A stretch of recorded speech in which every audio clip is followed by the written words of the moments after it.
We are here once again to give you our 177 recap. We gave you all the preview last time. Now we're here with the review. I'm Dominic Barnes. Once again, you can catch me on Twitter at FreshlySnipes21. And with me here, as always, is my UFC partner in crime. What's going on, sir? Oh, there seems to be a lot going on after UFC 177. I'm surprised that Dana White didn't get me or you a call to get on the main card or fill a place, because after all the people dropping out, I think that me and you are up next. So I hope you were stretching and getting ready, because that seemed to be a possibility. Yeah, man, I've been doing my DDP yoga. You know what I'm saying? My hip hop abs. I've been doing everything trying to get in shape because I'm pretty sure we'll be getting called sooner or later. Oh yeah, I'm pretty sure I saw you with Benny Blanks this weekend. So yeah, I'm pretty sure you were. Shh. Ain't nobody supposed to know all that. It's supposed to be a secret. Okay, my bad. Now, with that being said, as we said earlier, we're going to be discussing UFC 177, in which my opinion was it turned out better than what I thought it was.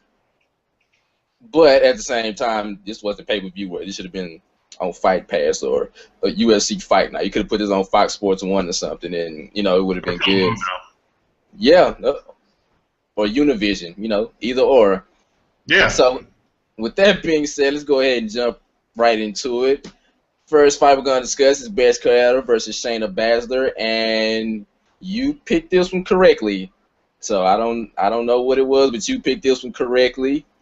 Carrera won in the second round, by TKO, and this fight was not close once it got to the second round. The first round is what made me pick Baszler, because I did pick her to win. In the first round, you saw why. I mean, Carrera pretty much couldn't do anything. She couldn't, as far as like ground and grappling game go, it was all Baszler's, which is why I picked her.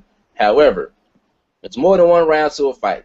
So once that second round came around, Baszler, she just looked gassed already. And once Beth got on that cage, I think she hit her with an elbow, which kind of stunned her on the cage in the first place. And then after that, it was just a barrage of punches. Accurate, crisp punches, body shots, head shots. Like, the way she just threw the combinations was just phenomenal, and all of them was coming at the same speed. You didn't see her slow down not one time.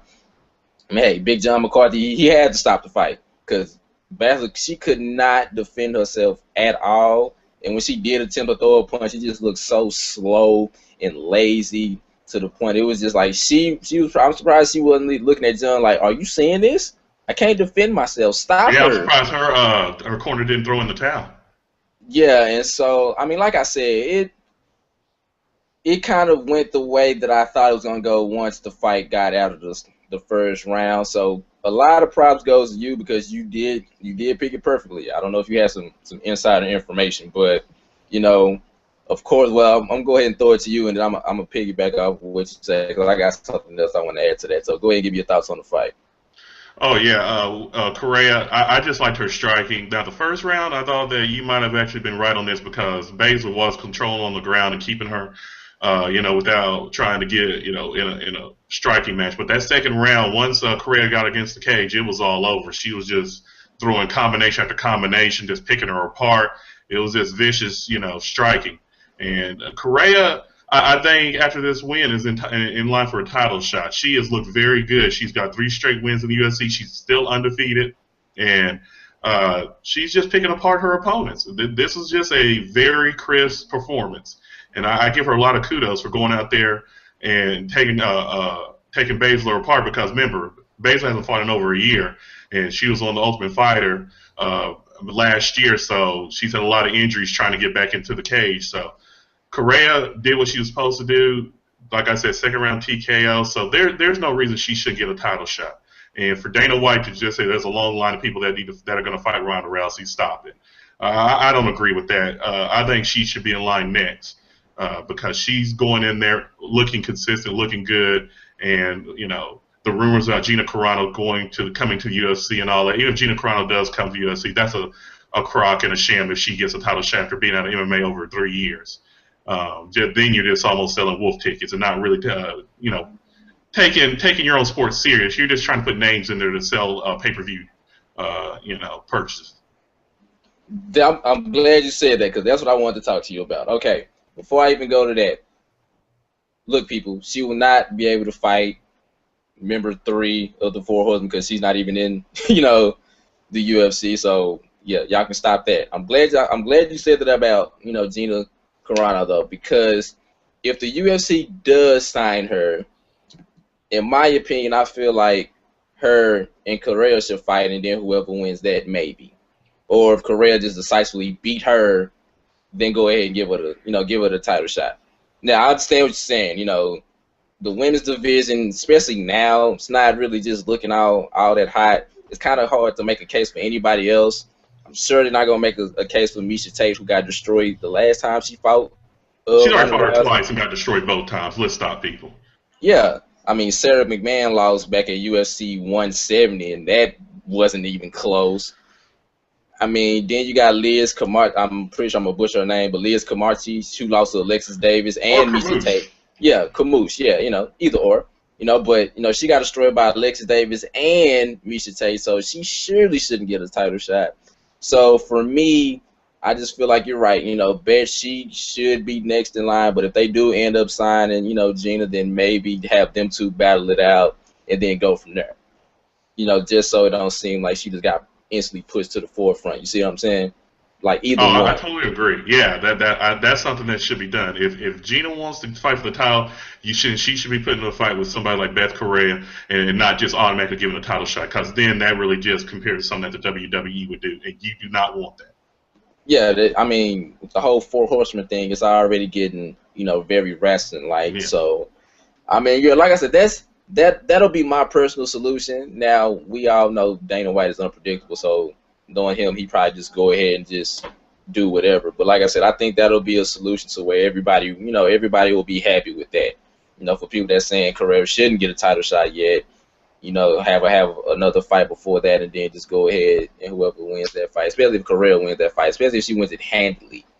If she beats Gina like she did, Bosler, then boom, whatever.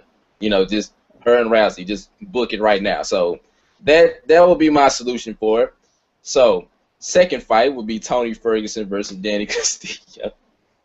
And yeah, a lot of quote unquote controversy about the decision that was made. I mean, personally, I didn't have no issue with it at all. I mean, Ferguson won by split decision. I mean, he won the first 2 rounds. Now, as far as Castillo go, the thing that killed me about him is the same thing that he always do. Yes, people, it looked like he had control, but he wasn't doing anything with the control. Even when he had inside position and stuff like that, Tony Ferguson was still more active with the punches and elbows. All Castillo was doing was just holding. Just hoping that, okay, the judges see me in control most of the fight, so boom, I should win, just like that. Point fighting, pretty much. But he wasn't active with it, and he did nothing with it. So it's just like he just laying on top of this dude, not even trying to do anything. So for a lot of people saying that the judges got it wrong, for the first time, the judges did not get this wrong. They actually got it right, because me and you was both shocked that they actually picked Ferguson and gave him the fight. Of course, the fans were born. I think it was in his hometown, so it was to be expected. But the fact that, and I quote, Castillo said this: "If we were in jail, he'd be in trouble." Really? Yeah, it's a little creepy. Yeah, that's a lot creepy. So, just statements like that, and like I said, he didn't do anything with the control that he had for the fight. So, give me your thoughts on Ferguson versus Castillo, sir. Yeah, Tony Ferguson, he was just great with his striking, and like you said, when the fight went to the ground, he was trying to go for a Darce choke one time, submission, and also, like I said, from the bottom, he was elbowing him in the head, trying to just stay active. He was not just trying to hold position like Castillo. That's what Castillo was doing all the third round. I will give the third round to Castillo, but the first 2 rounds, Ferguson was more active with his striking and really took it to Castillo. And that's what he has to realize, because I want to say something about Danny Castillo. The way he acted after the fight was really just pathetic. The quote you said, and him asking Joe Rogan who did he think won the fight. That's not Joe Rogan's job to care who won the fight or who he thought won the fight. And for Joe Rogan to actually answer it, that was very unprofessional of him. But exactly. That's Joe Rogan, so we're not surprised by that. But anyways, Castillo just acted like a baby, and I give Tony Ferguson props. He was not happy after that in the press conference, not finishing Danny Castillo, and he was very disappointed. So he's going back to the drawing board. And Ferguson just is a very well disciplined fighter. Very good technique with his striking, just crisp boxing and great wrestler. He just seems to never be out of position. So this fight went exactly how I thought it would. I thought Ferguson would finish Castillo, but he didn't do that. But the judges, I give them major props for actually getting to Ferguson and watching the fight, not going with the crowd, and because Castillo had a good third round, which a lot of judges just look at and then just throw out the first 2 rounds and give it to him. Exactly. I definitely agree with you with that. All right, now the main event, quote unquote, T.J. Dillashaw versus Joe Soto. Dillashaw won the 5th round, just like he did against Barao. We ain't gonna talk about that yet. But yeah, that head kick to Soto, good God, just the way Soto just like he looked like he caught the Holy Ghost or something, and then just hit the ground. Now Yeah.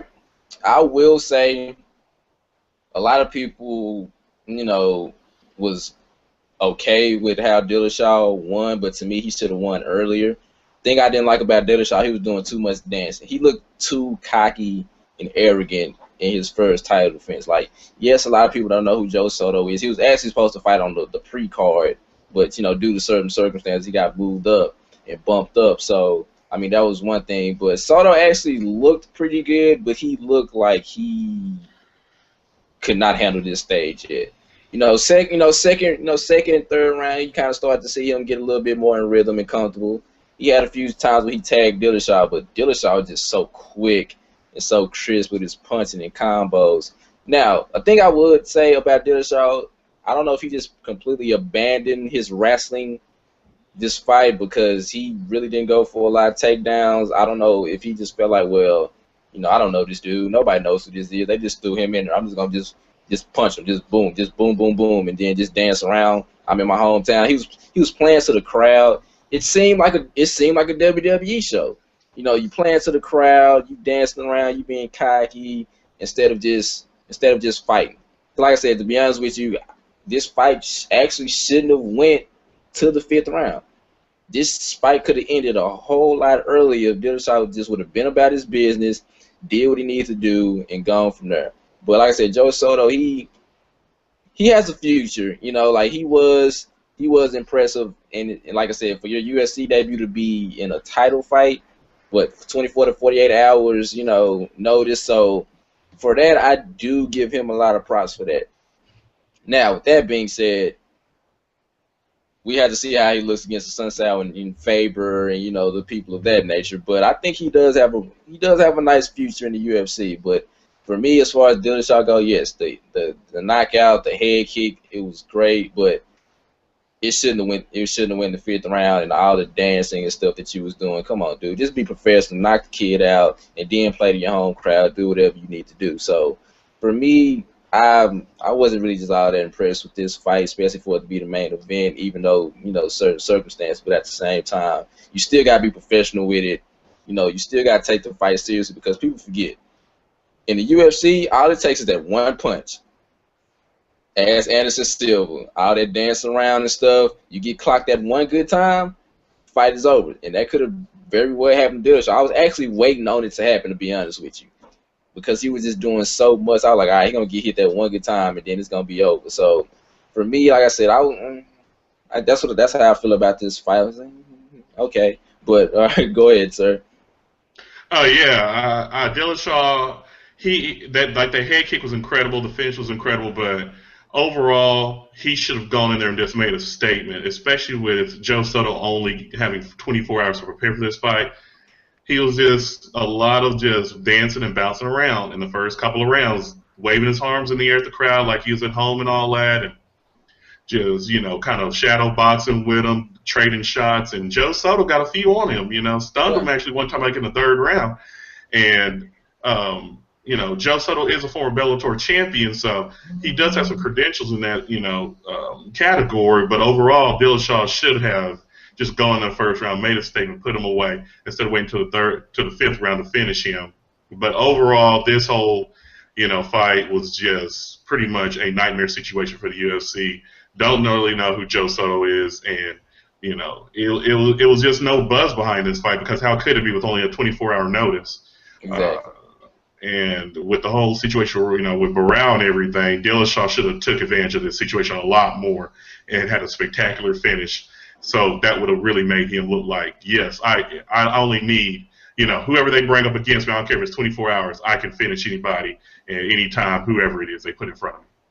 Exactly. I definitely agree with that. So for me, what is your grade for the? Okay, well before we do that, we have to talk about what led to Joe Soto even being implemented into the main event fight is Barao having weight issues, and then come to find out that he passed out, hit his head on the bathtub, I believe, and then woke up in the hospital. So that kind of changes the whole dynamic on the way that I looked at it, because when I first heard that he missed weight, it kind of, like I said, it reminded me of the first time Dillashaw and Barao fought, and he was just happy just to make weight. And, the camp he's in have issues with people making weight, so it wasn't no shock. But when it came out to what happened, I was like, okay, well, you can't. I mean, it can happen. He got up too fast, blacked out, hit his head. There's nothing you could do. Now, with that being said, the question is, I think he's just the person to go up to 145. He's getting older, which means it's going to be harder to cut weight. So if he goes to 145, I don't think it'll be an issue. And like I said, this isn't the first time he's had weight issue problems. Kind of remind me of Rumble Johnson, because for people that don't know who Rumble Johnson is, he pretty much had a lot of issues making weight in his day. And so with that, that's kind of where I can kind of see this going. So for me, I say he should go ahead and move up. What you got on the weight problem, sir? On Barao? Yeah, with Barao, the weight issues is that his body just shut down. I read an article by Josh Tucker of Deadspin, and it was very good behind the scenes about what was the issues. Is that his body just shut down, and it was very serious of him going to the hospital. It was not like the UFC made it with Dana White and Joe Rogan, and they just really just made it just shameful. And I don't know if he didn't even get paid. They say it came out and said that Barao did not get paid. And this guy's life was literally in his hands, and the UFC decided not to pay Barao, which I think is despicable. I mean, I'm really irritated by that, because these guys go out there, put their life on the line. This is their profession. I don't think Barao was just doing that. Oh, well, I just got to drop out. He went to the hospital after he hit his head. He blacked out. I mean, what can you want? That's a black eye for the UFC and for MMA. Not to pay a guy after he did something very dangerous and he couldn't make weight. His body just shut down. What do you want the guy to do, to die? Exactly. That's the thing about it. Dana White to sit there and say he needs a nutritionist and all that. I'm pretty sure the guy does have a nutritionist, being an MMA fighter. It's just that his body could not make 135 anymore. Doesn't he probably move up? Yes. But overall, the way that UFC handled it was embarrassing. Nothing but, and after reading that article by Josh Tucker, it just showed how pathetic it is. And we saw the interview with Joe Rogan before. Joe Rogan pressing, Barao with his interpreter and everything. That was just, it was just shameful. I don't understand it, why they had to do this and drag him through the mud like this. And the UFC has to stop this, because it just looks bad. Not to pay the guy is just, I'm speechless by that. Yeah, I didn't even know that. And once again, for me, I feel like for you to react that way without even getting all the details, that's what pissed me off the most. You see what I'm saying? Like I said, I'll be first to admit, when I found out he didn't make weight, I was like, oh, again? Like, he got weight, like, oh, again? Because we got the news at the same time. We was like, wow, really? Like, again? But we didn't have the full details. Yeah. So of course, we was all overreacting, but then for Dana White to do what he did, and he didn't even have the full details. Like, you need to be more professional than that, because it's the same. I mean, this is different situations, but even with the whole GSP thing, you know what I'm saying? Like, he just instantly just overreacted without even getting the full details. So right, no, I agree with that. And so for me, I feel like, I don't know, but to be honest with you, I don't even know if he would have been even sympathetic after he got the full details. That's just because how Dana White is. You see what I'm saying? So I don't even know if that would have worked out. Because like I said, for him, like we said, it'll be best if he just go ahead and go to 145. Just move up so this don't be an issue. But yeah, the fact that y'all won't pay him, this dude literally could have died trying to make weight for your event, like that's unacceptable.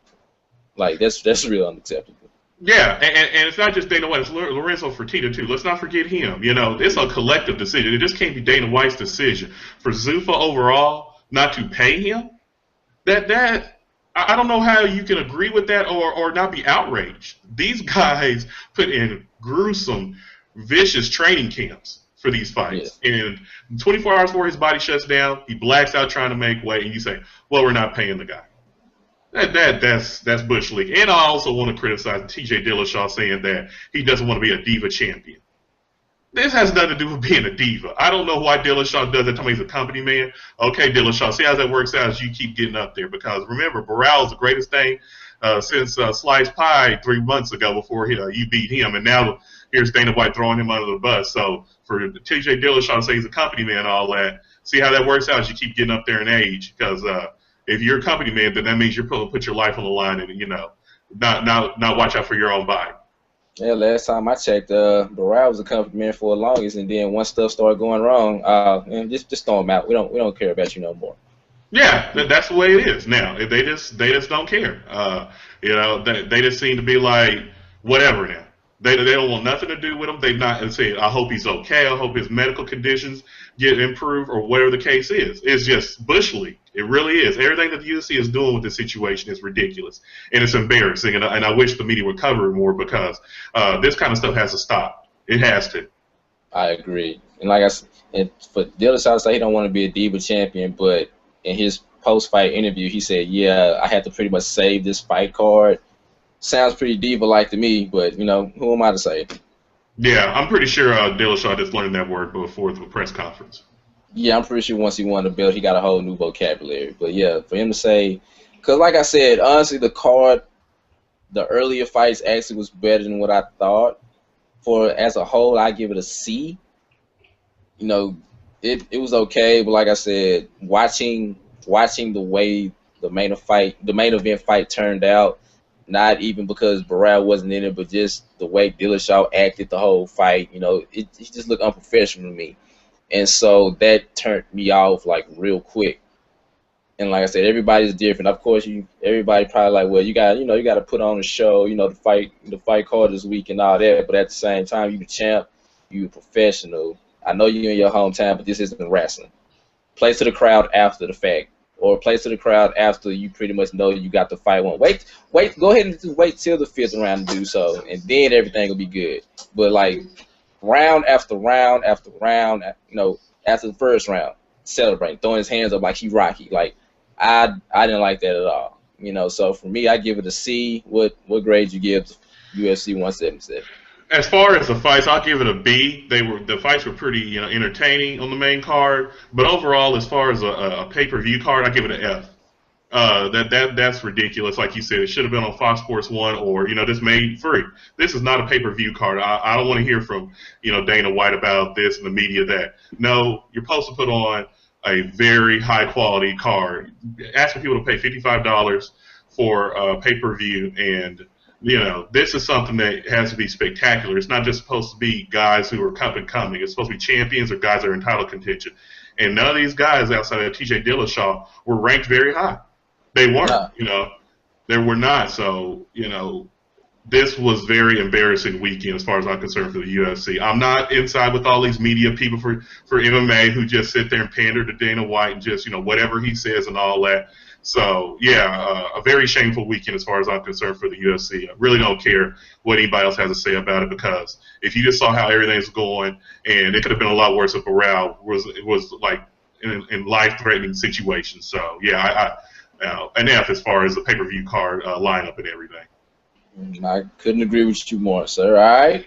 With that being said, as you saw, it got real. We take this UFC and MMA stuff real seriously, people, as you can tell. So, with that being said, I am the host, as people like to call me for some reason, Dominic Barnes, and you can catch me on Twitter at FreshlySnipe21, and with the Soul headphones on the other side of the screen is that guy right there. Bryan Greer, and catch me on Twitter at Crunch_TYME. You will be able to relive this fantastic UFC 177 recap on the ScoopZone.com. You can follow the Scoop on Twitter at TweakTheScoop.